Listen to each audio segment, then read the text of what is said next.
origem e o significado do Natal. Nos dias de hoje, no mundo cristão ocidental, o Natal ou o Dia de Natal é um feriado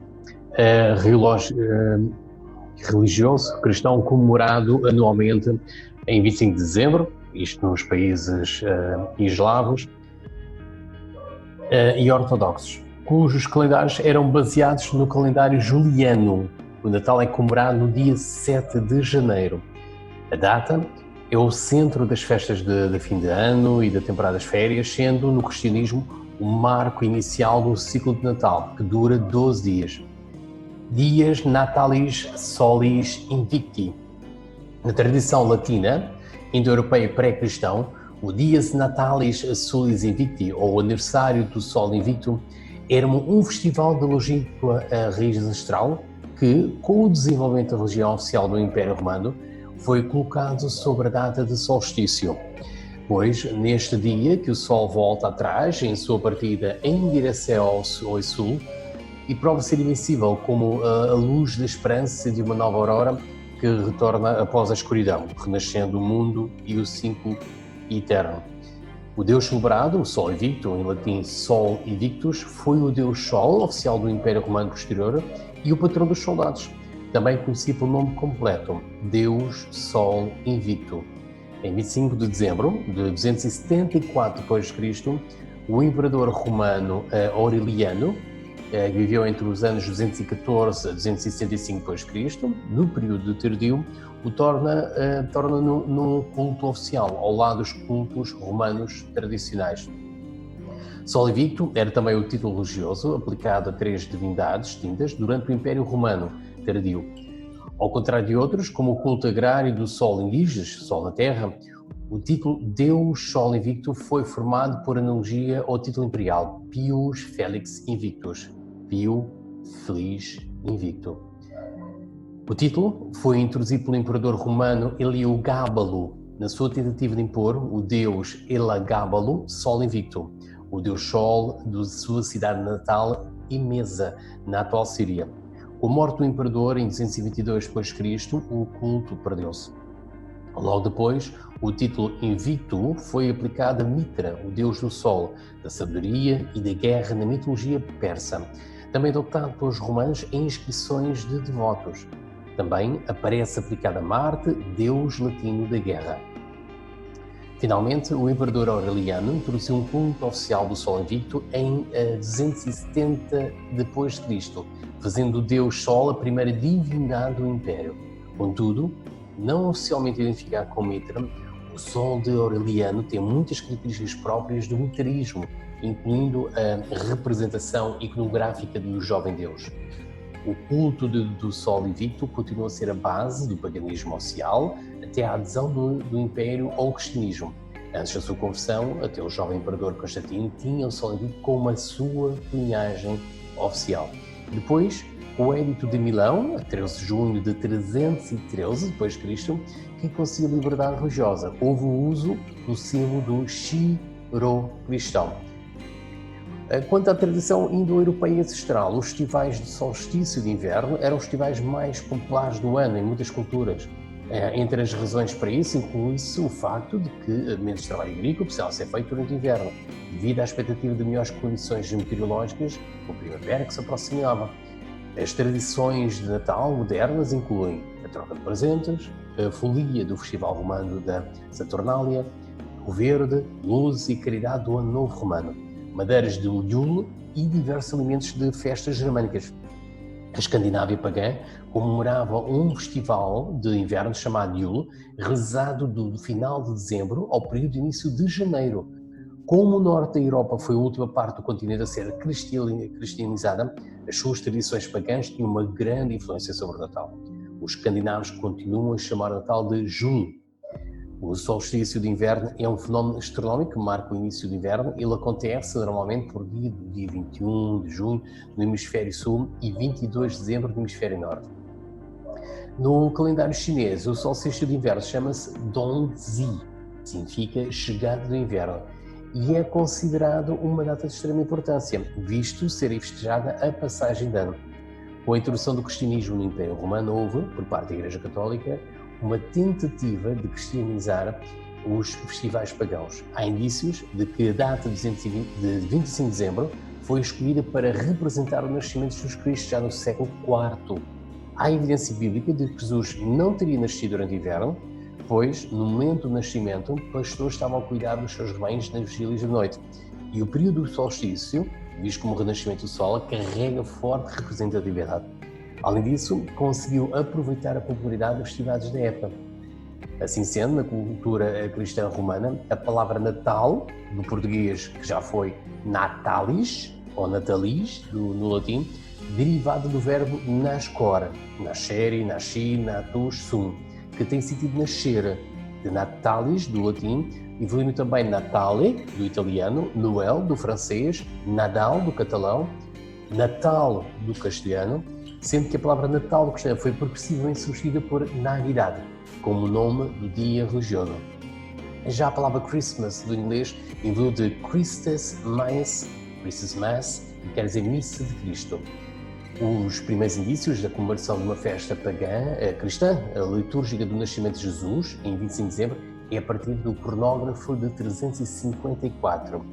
Essa comemoração começou em Roma, enquanto no cristianismo oriental o nascimento de Jesus já era celebrado em conexão com a Epifania, a 6 de janeiro. A comemoração em 25 de dezembro foi importada para o Oriente mais tarde, em Antioquia, por João Crisóstomo, no final do século IV, provavelmente em 388 d.C. e em Alexandria, somente no século seguinte. Mesmo no Ocidente, a celebração da Natividade de Jesus, em 6 de janeiro, parece ter continuado até depois de 380 d.C. Hoje em dia, a principal celebração religiosa entre os membros da Igreja Católica e de diversos outros grupos cristãos é o serviço religioso da véspera de Natal, ou da manhã do dia Natal. Durante os 40 dias que levam ao Natal, a Igreja Ortodoxa pratica o jejum da Natividade, enquanto que a maioria das congregações cristãs, incluindo a Católica, a Comunhão Anglicana, muitas igrejas protestantes e as batistas, iniciam a observância da temporada litúrgica do Advento 4 domingos antes do Natal. Os dois grupos entendem que o período de limpeza é de limpeza espiritual e de renovação para a celebração do nascimento de Jesus. Assim sendo, a nível de tradições cristãs com origem pagã, por exemplo, as tradições de Natal são decoração de casas, edifícios, elementos estáticos, com postes, pontes e árvores, estabelecimentos comerciais, prédios públicos e cidades com elementos que representam o Natal, como por exemplo o Deus Natal e as guirlandas. A árvore de Natal é considerada por alguns como uma cristianização das tradições e rituais pagãos em torno do solstício de inverno, que incluía o uso dos ramos verdes, além de ser uma adaptação da adoração pagã das árvores. Na Roma Antiga, penduravam máscaras de Baco em pinheiros para comemorar a Saturnália. As esculturas e quadros que enfeitavam os templos pareciam aos fiéis, além das representações teatrais litúrgicas que aconteciam durante a missa natal, serviram de inspiração para que se criasse o presépio. A tradição católica diz que o presépio, do latim praesépio, surgiu em 1223, quando São Francisco de Assis quis celebrar o Natal de um modo o mais realista possível. E com a permissão do Papa, montou um presépio de palha, com uma imagem de Jesus, da Virgem Maria e de José, juntamente com um boi e um burro vivos e vários outros animais. Bem, necessário foi então celebrada a missa de Natal. Outra versão sobre a procedência da árvore de Natal, a maioria delas indicando a Alemanha como país de origem, uma das mais populares atribui a novidade ao monge agostiniano Martinho Lutero. Viveu entre 1483 a 1546. Olhando para o céu, através dos pinheiros que cercavam a trilha, viu um intensamente estrelado, parecendo um colar de diamantes encimando a copa das árvores. Absorvido, tomado, conquistado pela beleza daquilo, decidiu arrancar um galho para levar para casa. Lá, quando chegou, entusiasmado, colocou um pequeno pinheiro num vaso com terra e, depois de chamar a esposa e os filhos, decorou com pequenas velas acesas, afincadas nas pontas dos ramos. Arrumou em seguida papéis coloridos para enfeitá-lo mais um tanto. Era o que ele vira lá fora. Afastando-se, todos ficaram pasmados ao verem aquela árvore iluminada a quem parecia terem dado vida. Nascia assim a árvore de Natal. Queria assim mostrar às crianças como deveria ser o céu na noite do nascimento de Cristo. Bem, o sucesso dessa representação do presépio foi tanto que rapidamente se estendeu por toda a Itália. Logo se introduziu nas casas novas europeias, lá foi descendendo até às classes mais pobres. Na Espanha, a tradição chegou pela mão do rei Dom Carlos III, que importou de Nápoles no século XVIII. A sua popularidade nos lares espanhóis e latino-americanos estendeu-se ao longo do século XIX e na França não o fez até o início do século XX. Em todas as religiões cristãs é consensual que o presépio é o único símbolo de Natal de Jesus verdadeiramente inspirado nos evangelhos. Neste caso, em Portugal, também é muito comum a prática entre amigos, funcionários de uma empresa, amigos e colegas de escola, em família, de brincadeira, do amigo oculto, do secreto. Acredita-se que a brincadeira venha dos povos nórdicos. Porém, é também uma brincadeira de costumes e tradições de povos pagãos. A brincadeira popularizou-se no ano de 1929, em plena depressão, onde não havia dinheiro para comprar presentes para todos. Fazia-se então a brincadeira para que todos pudessem se com presentes. Uma série de figuras de origem cristã e mítica têm sido associadas ao Natal e às doações de presentes.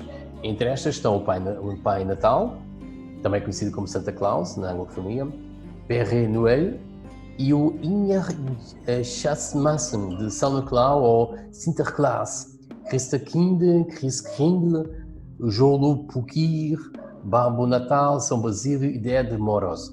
A figura mítica pode ser vista no Festival de Yule nórdico. A origem do nome, em inglês, Santa Claus, pode ser rastreada até o Sinterklaas holandês, que significa simplesmente São Nicolau. Nicolau foi bispo de Mira, na atual Turquia, durante o século IV. O São Nicolau tradicionalmente aparecia em traje de bispo, acompanhado por ajudantes, indagando as crianças sobre o seu comportamento durante o passado, antes de decidir se elas mereciam o presente ou não. Por volta do século XIII, São Nicolau era bem conhecido nos Países Baixos, Holanda, também entenda-se, e a prática de dar presentes em seu nome. E espalhou-se por todas as partes da Europa Central e do Sul. Na Reforma Protestante, nos séculos XVI e XVII, na Europa, muitos protestantes mudaram o personagem portador de presente para o Menino Jesus, ou Christkindl, e a data de dar presentes passou de 6 de setembro para a véspera de Natal. No entanto, a imagem popular moderna do Pai Natal foi criada nos Estados Unidos e, em particular, na Nova Iorque. A transformação foi realizada com o auxílio de colaboradores notáveis, incluindo Washington Irving e o desenhador de cartoons, o germano-americano Thomas Nast, que viveu entre 1840 e 1902.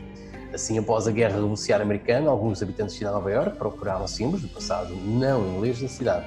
Nova Iorque tinha sido, então, originalmente estabelecida como a cidade colonial holandesa de Nova Amsterdão, e a tradição holandesa de Sinterklaas foi reinventada como São Nicolau. No que diz respeito à homenagem aos nossos ancestrais, dia 21 a 22 de dezembro até 1 de janeiro, temos novamente as 12 noites sagradas. Nesta época, a Terra e os seres humanos estão com os seus espíritos mais atentos. Durante as 12 noites sagradas, poderemos ter uma previsão do decorrer do próximo ano, onde é percorrido o horário do peixe até áreas. Também é dito que os sonhos neste período possuem um significado especial.